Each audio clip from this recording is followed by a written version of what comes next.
All right, so today we are on day 16 of the 365-day Bible plan, and we're going to be continuing on in Genesis, Job, Matthew, and Psalms. So let's get into it. Genesis 31. Jacob flees from Laban. Jacob heard that Laban's sons were saying, Jacob has taken everything our father owned and has gained all this wealth from what belonged to our father. And Jacob noticed that Laban's attitude toward him was not what it had been. Then the Lord said to Jacob, go back to the land of your fathers and to your relatives, and I will be with you. So Jacob sent word to Rachel and Leah to come out to the fields where his flocks were. He said to them, I see that your father's attitude toward me is not what it was before, but the God of my father has been with me. You know that I've worked for your father with all my strength, and yet your father has cheated me by changing my wages 10 times. However, God has not allowed him to harm me. And if he said, the speckled ones will be your wages, then all the flocks gave birth to speckled young. And if he said, the streaked ones will be your wages, then all the flocks bore streaked young. So God has taken away your father's livestock and has given them to me. In breeding season, I once had a dream in which I looked up and saw that the male goats mating with the flock were streaked, speckled, or spotted. The angel of God said to me in the dream, Jacob, I answered, here I am. And he said, look up and see that all the male goats mating with the flock are streaked, speckled, or spotted. For I have seen all that Laban has been doing to you. I am the God of Bethel, where you anointed a pillar and where you made a vow to me. Now leave this land at once and go back to your native land. Then Rachel and Leah replied, do we still have any share in the inheritance of our father's estate? Does he not regard us as foreigners? Not only has he sold us, but he has used up what was paid for us. Surely all the wealth that God took away from our father belongs to us and our children, so do whatever God has told you. Then Jacob put his children and his wives on camels, and he drove all his livestock ahead of him, along with all the goods he had accumulated in Paddan Aram, to go to his father Isaac in the land of Canaan. When Laban had gone to shear his sheep, Rachel stole her father's household gods. Moreover, Jacob deceived Laban the Aramean by not telling him he was running away. So he fled with all he had, crossed the Euphrates River, and headed for the hill country of Gilead. Laban pursues Jacob. On the third day, Laban was told that Jacob had fled. Taking his relatives with him, he pursued Jacob for 7 days and caught up with him in the hill country of Gilead. Then God came to Laban the Aramean in a dream at night and said to him, be careful not to say anything to Jacob, either good or bad.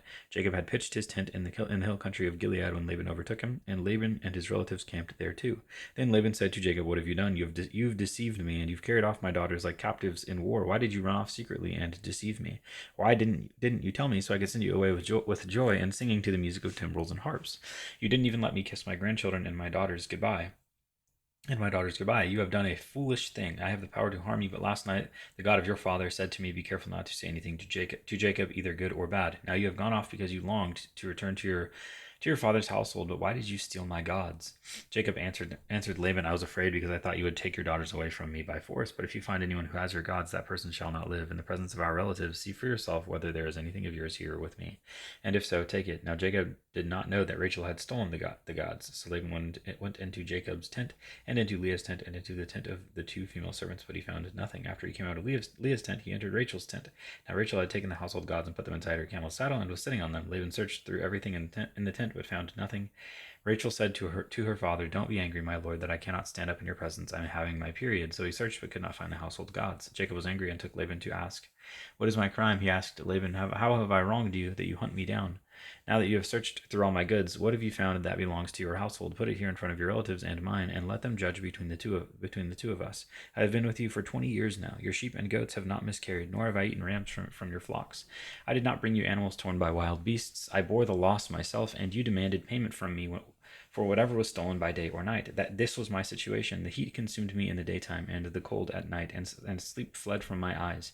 It was like this for the 20 years I was in your household. I worked for you 14 years for your 2 daughters, and 6 years for your flocks, and you changed my wages 10 times.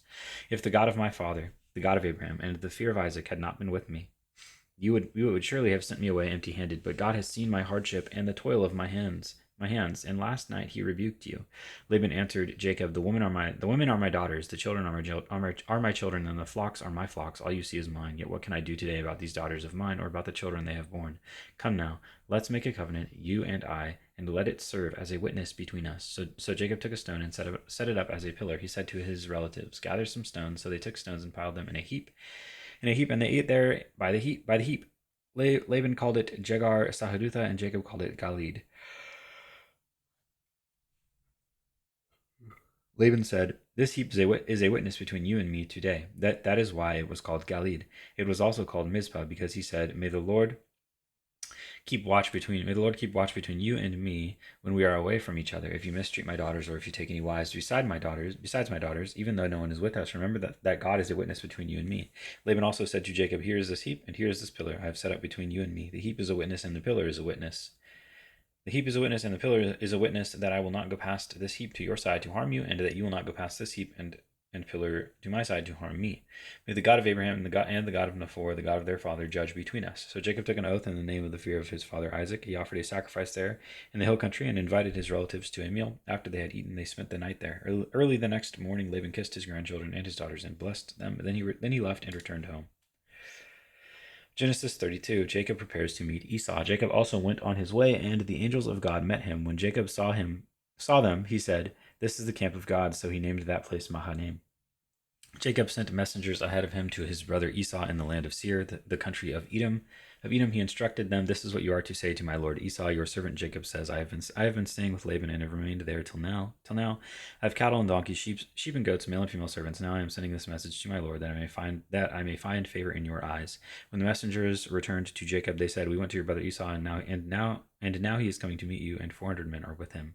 In great fear and distress, Jacob divided the people who were with him into two groups, and the flocks and herds and camels as well. He thought, if Esau comes and attacks one group, the group that is left may escape.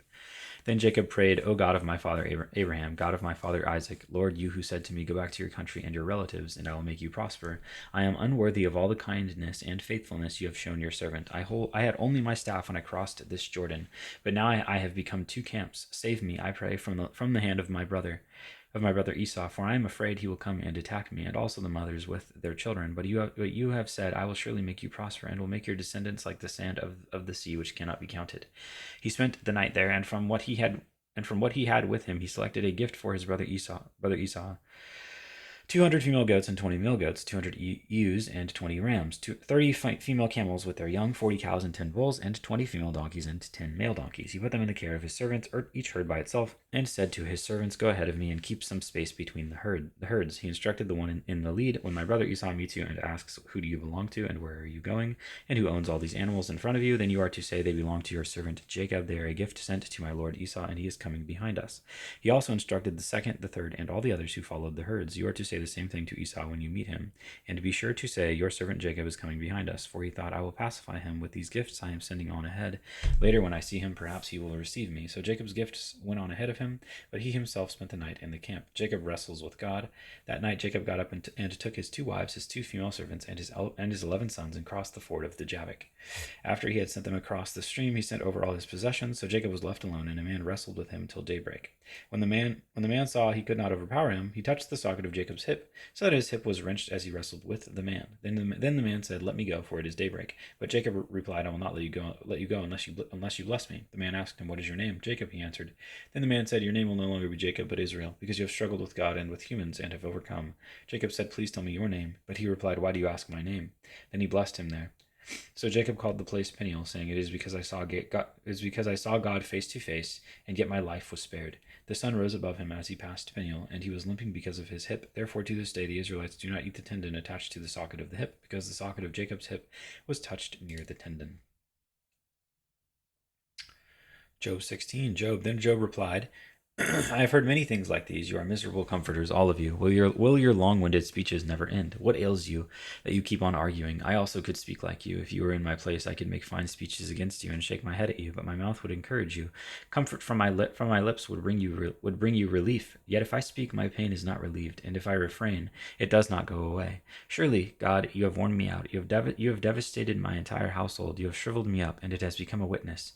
My gauntness rises up and testifies against me. God assails me and tears me in his anger, and gnashes his teeth at me. My opponent fastens on me his piercing eyes. People open their mouths to jeer at me. They strike my cheek in scorn and unite together against me.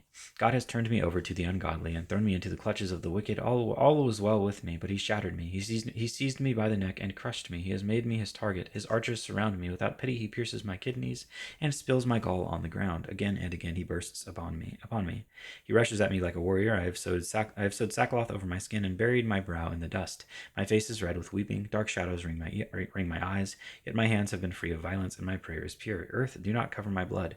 May my cry never be laid to rest. Even now, my witness witness is in heaven, my advocate is on high, my intercessor is my friend. As my eyes pour out tears to God, on behalf of a man he pleads with God, as one pleads for a friend. Only a few years will pass before I take the path of no return. Matthew 16, the demand for a sign. The Pharisees and Sadducees came to Jesus and tested him by asking him to show them a sign from heaven. He replied, when evening comes, you say it will be fair weather, for the sky is red, and in the morning today it will be stormy, for the sky is red and overcast. You know how to interpret the appearance of the sky, but you cannot interpret the signs of the times. A wicked and adulterous generation looks for a sign, but none will be given it except the sign of Jonah. Jesus then left them and went away. The yeast of the Pharisees and Sadducees. When they went across the lake, the disciples forgot to take bread. Be careful, Jesus said to them. Be on your guard against the yeast of the Pharisees and the Sadducees. They discussed this among themselves and said, it is because we didn't bring any bread. Aware of their discussion, Jesus asked, you have little faith. Why are you talking among yourselves about having no bread? Do you still not understand? Don't you remember the 5 loaves for the 5,000 and how many basketfuls you gathered? Or the 7 loaves for the 4,000 and how many basketfuls you gathered? How is it you don't understand that I was not talking to you about bread, but be on your guard against the yeast of the Pharisees and Sadducees? Then they understood that he was not telling them to guard against the yeast used in bread, but against the teaching of the Pharisees and Sadducees. Peter declares that Jesus is the Messiah. When Jesus came to the region of Caesarea Philippi, he asked his disciples, who do people say the Son of Man is? They replied, some say John the Baptist, others say Elijah, and still others Jeremiah or one of the prophets. But what about you? He asked, who do you say I am? Simon Peter answered, you are the Messiah, the Son of the living God. Jesus replied, blessed are you, Simon, son of Jonah, for this was not revealed to you by flesh and blood, but by my Father in heaven. And I tell you that you are Peter, and on this rock I will build my church, and the gates of Hades will not overcome it. I will give you the keys of the kingdom of heaven. Whatever you bind on earth will be bound in heaven, and whatever you loose on earth will be loosed in heaven. Then he ordered his disciples not to tell anyone that he was the Messiah. Jesus predicts his death. From that time on, Jesus began to explain to his disciples that he must go to Jerusalem and suffer many things at the hands of the elders, the chief priests and the teachers of the law, and that he must be killed and on the 3rd day be raised to life. Peter took him aside and began to rebuke him. Never, Lord, he said, this shall never happen to you. Jesus turned and said to Peter, get behind me, Satan. You are a stumbling block to me. You do not have in mind the concerns of God, but merely human concerns. Then Jesus said to his disciples, whoever wants to be my disciple must deny themselves and take up their cross and follow me. For whoever wants to save their life will lose it, but whoever loses their life for me will find it. What good will it be for someone to gain the whole world yet forfeit their soul? Or what can anyone give in exchange for their soul? For the Son of Man is going to come in his Father's glory with his angels, and then he will reward each person according to what they have done. Truly I tell you, some who are standing here will not taste death before they see the Son of Man coming in his kingdom. Psalms 16, a miktam of David. Keep me safe, my God, for in you I take refuge. I say to the Lord, you are my Lord. Apart from you I have no good thing. I say of the holy people who are in the land, they are the noble ones, in whom is all my delight. Those who run after other gods will suffer more and more. I will not pour out libations of blood to such gods, or take up their names on my lips. Lord, you alone are my portion and my cup. You make my lot secure. The boundary lines have fallen for me in pleasant places. Surely I have a delightful inheritance. I will praise the Lord who counsels me. Even at night my heart instructs me. I keep my eyes always on the Lord. With him at my right hand I will not be shaken. Therefore my heart is glad and my tongue rejoices. My body also will rest secure, because you will not abandon me to the realm of the dead, nor will you let your faithful one see decay. You make known to me the path of life. You will fill me with joy in your presence, with eternal pleasures at your right hand. And that is day 16.